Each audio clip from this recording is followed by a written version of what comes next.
Hello sir family sir, வணக்கம் and welcome back to my channel. So வந்து last time வந்து நம்ம காரை விற்றுட்டோம் அப்படின்னு சொல்லியிருந்தோம். ஆனால் என்ன கார் வாங்க போகிறோம் அப்படின்ற விஷயம் பேசிகிட்டு இருக்கும்போது நம்ம வந்து நிறையா கம்யூனிட்டி போஸ்ட்லாம் போட்டிருந்தேன். ஆல்ட்ரோஸ் அண்ட் கிளான்ஸாக நான் கன்ஃபார்ம் பண்ணி வச்சுருந்தேன். ஸோ ஆல்ட்ரோஸ் கிளான்ஸால் நான் பார்த்த வரைக்கும் ரெண்டு காருமே சூப்பர் கார் தாங்க. பட் நான் சேஃப்டி வைஸ் அப்படின்னு பார்க்கும்போது எனக்கு ஆல்ட்ரோஸ் அப்படிங்கிற விஷயம் நான் மனசில் நினச்சிட்டு இருந்தேன். பட் கமெண்ட்லேயும் பார்த்தீங்கன்னா எல்லாருமே ஆல்ட்ரோ நிறையா போட்டிருந்தீங்க. ஸோ அதனால் ஆல்ட்ரோஸ் நான் கன்ஃபார்ம் பண்ணிட்டேன். ஆல்ட்ராஸ் போகலாம் பார்த்தா அதில் 34 வேரியண்ட் கொடுத்துருக்காங்க. கிளான்ஸாக சூப்பர் வண்டி தாங்க, நான் எதுவுமே குறைய சொல்ல முடியாது. பட் ஆல்ட்ரோஸில் வந்து கொடுத்துருக்கா 34 வேரியண்ட் கொடுத்துருக்காங்க. அதாவது டீசலில் ஒரு 2, அப்புறம் ஆட்டோமேட்டிக்கில் ஒரு 4, மேனுவல்லையே ஒரு 10 வேரியண்ட் பக்கத்தில் கொடுத்துருக்காங்க. அதே மாதிரி சிஎன்ஜி எக்கச்சக்கமான ஆப்ஷனுங்க. ஸோ நான் வந்து ஒரு பேசிக் எடுக்கலாம் ஆல்ட்ரோஸ் அப்படின்னு தான் முடிவு பண்ணியிருந்தேன். பட் அந்த பேசிக் எடுக்கும்போது நான் சில விஷயங்கள் யோசிக்கும்போது நான் ஷிஃப்ட் உங்களுக்கே தெரியும், நான் பேசிக் தான் எடுத்தேன். பேசிக் எடுத்துகிட்டு மறுபடியும் இந்த இன்ஃபோடைன்மெண்ட்டு, பவர் ஸ்டேரிங் கண்ட்ரோல், அந்த கண்ட்ரோலு, அப்புறம் பவர் விண்டோ, ரிமோட் கீ இதெல்லாம் நான் செட் பண்ணுறதுக்கு எனக்கு கிட்டத்தட்ட பார்த்திங்கன்னா ஒரு 1 lakh பக்கத்தில் வந்துடுச்சு.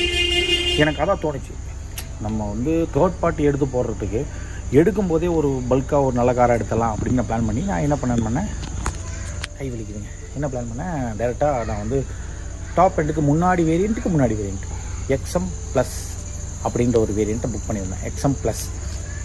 ஸோ எக்ஸ்எம் ப்ளஸ் எல்லாம் கன்ஃபார்ம் பண்ணிட்டு கொட்டேஷன்லாம் வாங்கிட்டேன். நம்ம சோஷியல் பார்கெயின் பண்ணியாச்சு, எல்லா இடத்துலையும் பண்ணியாச்சு. லோன்லாம் வந்து சூப்பராக நம்ம பிரதர் ஒருத்தர் இருக்கார், விக்னேஷ் ஒருத்தர். ஸோ அவர் நம்பர் நான் வேணால் கொடுக்குறேன். உங்களுக்கு என்ன லோடாக இருந்தாலும் நேஷனலைஸ்டு பேங்க்லேயே அரேஞ்ச் பண்ணி கொடுப்பாரு, வேறு லெவல் ஹெல்ப் பண்ணி கொடுப்பாரு. ஸோ வந்து பார்த்திங்கன்னா இப்போ அடுத்தது நான் எக்ஸ்எம் ப்ளஸ் அப்படின்னு சொல்லி எல்லாம் பேசி ஒரு ரேட்டு கம்மி பண்ணி கொண்டு வந்தாச்சு. கொண்டு வந்தபோது டக்குன்னு நம்ம வீட்டில் வந்து எடுக்கிறீங்க ஒரே கார், சன்ரூஃபோடு எடுத்துடலாமே, வெளியே போனால் என்ஜாய் பண்ணலாமே அப்படின்னு பிளான் பண்ணாங்க. ஐயோ பட்ஜெட் அதிகமாகுது அப்படின்னு கேட்க போகும்போது அல்ட்ராஸில் சொன்ன விஷயம் 40,000 ரூபா அதிகம் நார்மல் காரை விட. சரி ஓகேங்க, அல்ட்ராஸ் புக் பண்ணிடலாம் சன்ரூஃபோட அப்படின்னு எக்ஸ்எம் ப்ளஸ் எஸ். ஸோ கூடி சீக்கிரத்தில் உங்களுக்கு ஒரு வீடியோ வரப்போகுது. அதாவது நான் போய் டேரெக்டாக அந்த அட்வான்ஸ் கொடுத்துட்டு புக் பண்ணிட்டு வர அந்த இடத்த காமிக்க போகிறேன். ஸோ நமக்கு டாடா ஷோரூமில் எஸ்ஜே டாடா மோட்டார்ஸ் இருக்குல்ல கோயம்புத்தூர், அங்கே தான் நான் வந்து கார் புக் பண்ணியிருக்கேன். ஸோ இங்கே வந்து பார்த்திங்கன்னா நமக்கு ஹெல்ப் பண்ணி தருது யாருன்னு பார்த்தீங்கன்னா பிரின்ஸ் அப்படின்ற ஒருத்தர் தான் நமக்கு ஹெல்ப் பண்ணி கொடுத்துருக்காரு. உண்மையிலுமே சொல்கிற தரமான மனுஷங்க, எதை கேட்டாலும் டக்குன்னு ரெஸ்பான்ஸ் பண்ணுறாருங்க. அதே மாதிரி எந்த சமயத்தில் கூப்பிட்டாலுமே கரெக்டான ரெஸ்பான்ஸ் கொடுக்குறாரு. முக்கியமாக டிஸ்கவுண்ட்ஸ் வேறு லெவலில் பண்ணி தராங்க. கன்சியூமர் ஆஃபரு, கார்ப்பரேட் ஆஃபரு, இன்சூரன்ஸில் ஒரு ஆஃபரு, அப்புறம் மேனேஜர்கிட்ட சேலி கொஞ்சம் ஒரு ஆஃபர் வாங்கி கொடுக்குறாரு. எனக்கு பண்ணி கொடுத்தாருங்க, கண்டிப்பாக உங்களுக்கு பண்ணி தருவார். நான் பேங்க் லோனுக்கும் அதே மாதிரி டாடா ஷோரூம் அந்த பிரின்ஸோட நம்பரும் கீழே கொடுக்குறேன். நீங்கள் தாராளமாக நீங்கள் அவர்கிட்ட கூப்பிட்டு கேட்டுக்கலாம். இப்போ அவரை பற்றி உங்களுக்கு தெரியாது, அடுத்த வீடியோ ஒன்று வரும், அதில் நீங்கள் அவரை பற்றி புரிஞ்சுப்பீங்க. ஏன்னா அவ்வளோ ஒரு விஷயம் நமக்கு பண்ணி கொடுத்துருக்காரு. ஸோ இப்போ டாட்டாவில் Altroz XM plus red colour variant நான் எடுத்திருக்கேங்க. எனக்கு கிட்டத்தட்ட ஒரு 9-16 கிட்ட தான் வந்துச்சுங்க.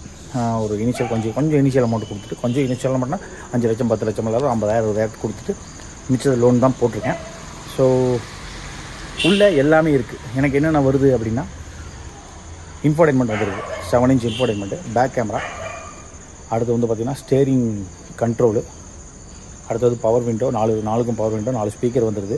அப்புறம் என்ன சொல்கிறது, ஆட்டோ ஹெட்லைட் இது, அப்புறம் ஆட்டோ வைப்பரு, அப்புறம் வந்து சன்ரூஃபு. ஸோ இது எல்லாமே சேர்த்து எனக்கு வந்துடுது.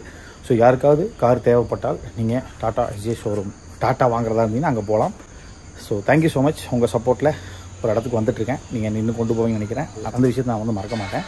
ஸோ அடுத்த வீடியோவில் பார்க்கலாம். புக் பண்ண போகிறேன், அதையும் பார்த்துருங்க அடுத்த வீடியோவில். பை.